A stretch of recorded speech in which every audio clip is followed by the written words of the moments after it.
जळगावमध्ये अजित पवारांचा दौरा आहे आणि या अजित पवारांच्या दौऱ्याकरता जळगाव शहरामध्ये रस्त्यांवरती पडलेले जे खड्डे आहेत ते बुजवण्याचं काम सुरू आहे। आता या कामावरूनच जळगाव शहरातले जे स्थानिक आहेत ते स्थानिक संतप्त झालेत।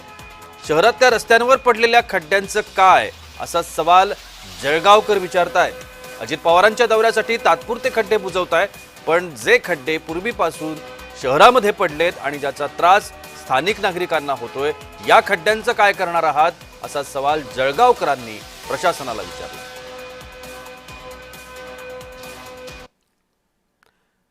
दरम्यान स्थानिकांची ही मागणी आहे आणि या मागणीचाच आढावा घेतलाय आमचे प्रतिनिधी जुगल पाटील यांनी। पाहूया।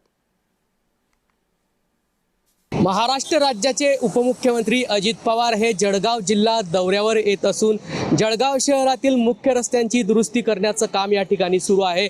आपण बघू शकतात की छत्रपती शिवाजी महाराज क्रीडा संकुल रस्त्यावरील हा परिसर असून या परिसरात गेल्या अनेक दिवसापासून खड्डे पडले होते। खड्ड्यामुळे जळगावकर नागरिकांना मोठ्या अडचणीचा सामना करावा लागत होता। मात्र उपमुख्यमंत्री अजित पवार यांच्या दौऱ्याच्या आधी या जळगाव महानगरपालिकेतर्फे या ठिकाणी युद्ध पातळीवर काम सुरू आहे। एरवी जळगावकर नागरिकांनी आवाज उचलल्यानंतर जळगाव महानगरपालिका कुठल्याही प्रकारचं लक्ष देत नाही। मात्र अजित पवार यांच्या दौऱ्याच्या आधी युद्ध पातळीवर या ठिकाणी जळगाव महानगरपालिकेतर्फे खड्डे बुजवण्याचं काम सुरू आहे।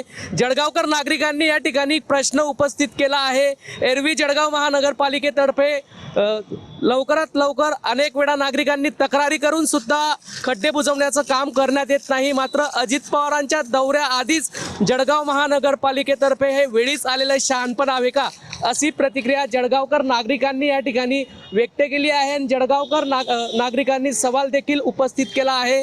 उपमुख्यमंत्री अजित पवार जरी जळगाव जिल्हा दौऱ्यावर येत आहे, मात्र जळगावातील शहरातील अनेक असे रस्ते आहेत तेथेही खड्डे बुजवण्याची मागणी जळगावकर नागरिकांनी या ठिकाणी केली आहे।